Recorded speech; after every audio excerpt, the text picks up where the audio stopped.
Okay, so that thumbnail is not clickbait. John Mueller, the senior analyst over at Google, actually blocked me from his Twitter account. What have I done wrong? John, why do you not love me anymore? Well, today we're going to talk about a few things that have actually popped up on Twitter that's actually really helpful, and some of the things that I'm doing to combat the recent hit that my websites have had from the Google helpful content update, which wasn't very helpful. So let's get into this. Hi everyone, welcome back to the channel again. Before we get into today's video, please help my channel out by subscribing if you are not already. I'm producing a lot of content recently where I'm sharing my personal experiences on my websites, whether they've been good or bad, to help you grow your website and hopefully avoid any pitfalls building a niche website that may hold you back or even cost you money. So if that's valuable to you, please make sure you are a member of the community by subscribing to the channel. So a few days ago, I got enthralled in a few conversations that's been going on social media about how Google and particularly some of their employees look at content creators, whether they're actually looking at them favorably or if they actually prefer kind of e-commerce or money generating websites, which seem to be quite a strange conversation to be having because at the end of the day, content websites display Google ads and make Google some revenue. Albeit not as much revenue as you might think. They do earn a lot of their money from other revenues, but definitely we do help and contribute to Google's earnings. So some of these conversations actually got quite heated between the SEO experts in the online industry, Google themselves, and even, like I said, John Mueller, a senior engineer, who is kind of the spokesperson for Google, especially on Twitter. Now, John definitely has a unique way of putting his perspective across. Sometimes it comes off very blunt, sometimes not very helpful. But at the end of the day, John has his own personalities. He has a responsibility to Google first and foremost. But he does seem to answer some of the questions in a very mysterious, mystical way. Not very helpful, and sometimes it actually looks like he's coming across quite negative towards kind of the niche website or the content creators on Google. Now, some of these conversations I wasn't even involved with, and it was only when I went to reply to something John said did I notice that John had actually blocked me from Twitter.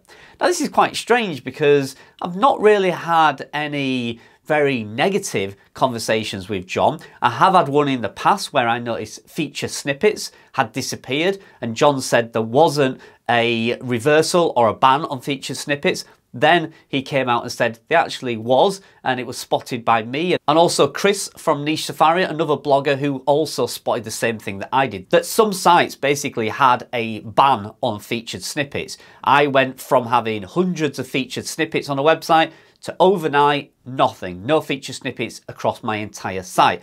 Now, John denied this was even happening, but then later on he actually came back with a tweet saying, actually, you might be right, I think there is something going on with the featured snippets. So whether John banned me from that interaction, I do not know, because I've not really had any other conversations with him.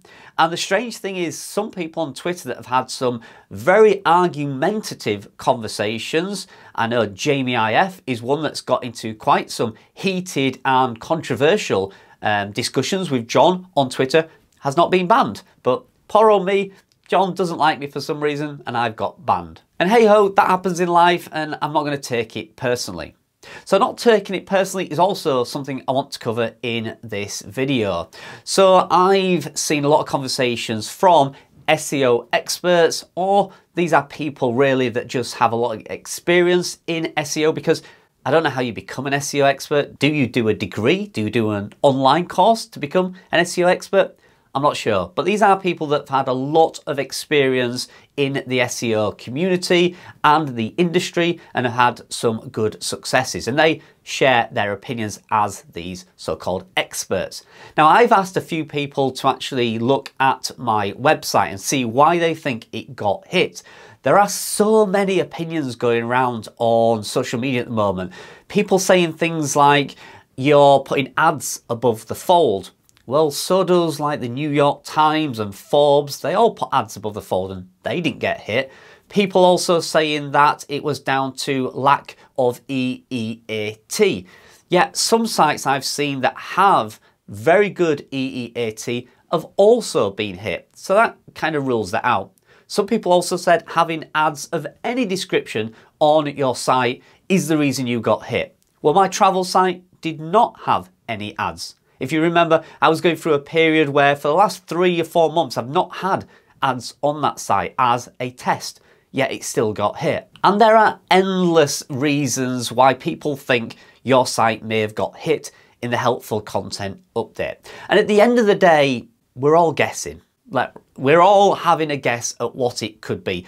Now that might be genuine guesses from their own experience. They may have figured something out and think that's the reason, but we do not know. None of us really know the reason why our sites got hit. Now the thing is, in business, we can take our websites very personally. We get offended when somebody says our content isn't great. We get offended when people say we've not met all the EEAT criterias. But if you want to be successful in this industry, you have to not go at this with your eyes closed.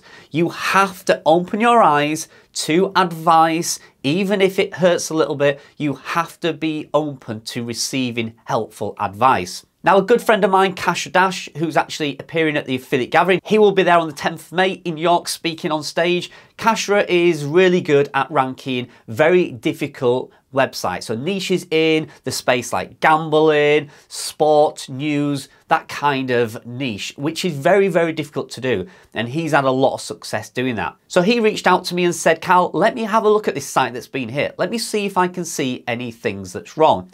Now, Kasha is not shy at coming forward, and he said, wow, you've a lot of things to fix on that website, Carl. And when I first heard that, I actually took it a little bit to heart, and I was a little bit saddened by the news. But then on reflection, he was right. There's a lot of things that I have missed and a lot of things I can do. Now, I have never claimed to be an expert in any part of the industry we do. I like to be involved in SEO, I like to be involved in content creation, and I like to learn. And this has been a big learning lesson for me. I'm not going to say in this video why any site got hit by this latest update. I know the reason why, I'm not going to say that, but I do think there is something in what some of these SEO experts are saying about our content websites, especially the smaller niche type websites where, you know, we're writing about topics where we have had no experience whatsoever. We've never bought the product, we've never visited the place, and yet we expect Google to take us as the #1 expert and rank us #1 against maybe somebody who has been doing it all their lives. Now, in the travel niche, there are a few people I really respect and admire, and people who are, you know, they're traveling around every week. They are writing the content about the places they have been to. They are making the videos. They have massive social media accounts. They have communities, and I love what they are doing. And that is what a lot of these SEO experts are saying, that that's the type of person we need to be successful in this industry. Now, I don't think they're all foolproof. I do think Google will get things wrong from time to time, and even those people can get hit. I recently went to California to an event where I spoke to a few really successful websites. These are websites that were getting 15 to 20 million page views per month. And even those people had said that at some point they had been hit. Randomly, Google gets things wrong. Somebody in the programming department puts a 0 where a 1 should be, and your site gets hit. Normally, errors like that are corrected. And that's what everybody's hoping in this latest update, that what they've done might be corrected. But it might also not be corrected. John Mueller himself just actually tweeted and said this recent update will not be reversed. It doesn't mean to say that in the next couple of months they'll do another update which might correct it, but they won't announce it as a rollback, I don't think. So there are definitely some lessons to be learned from this recent core update. #1, don't take things to heart. If somebody says that there is some improvements to your website to be made, listen to what they have to say.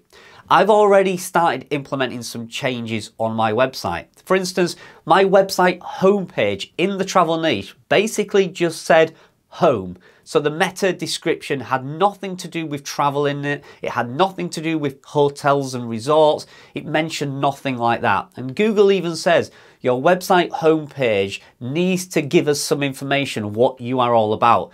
That actual meta description, that actual meta title needs to say more than home.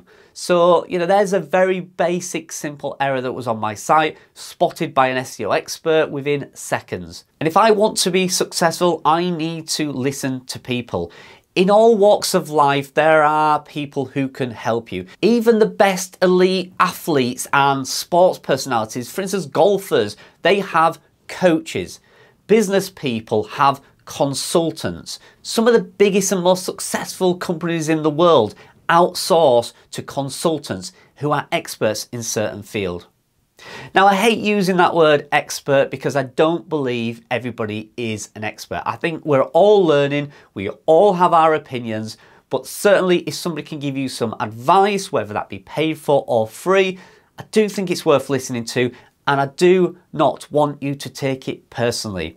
The last few days I've been on a bit of a mental roller coaster where I have taken some of the feedback, especially on social media, because I am out there, I am a known personality in the industry, and I've taken some flack and I've taken it a little bit personally. But on reflection, I realised they're only trying to be helpful.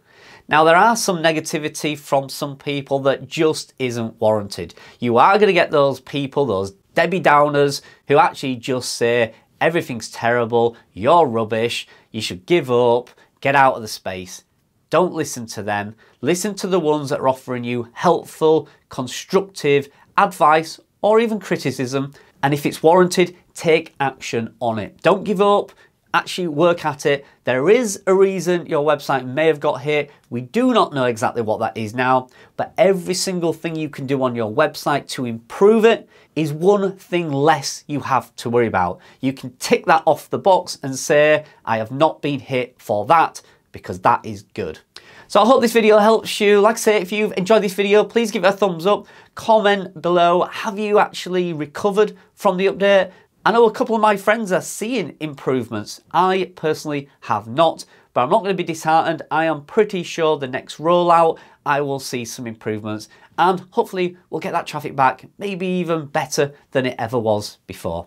So thanks for joining me, and I'll see you in the next video.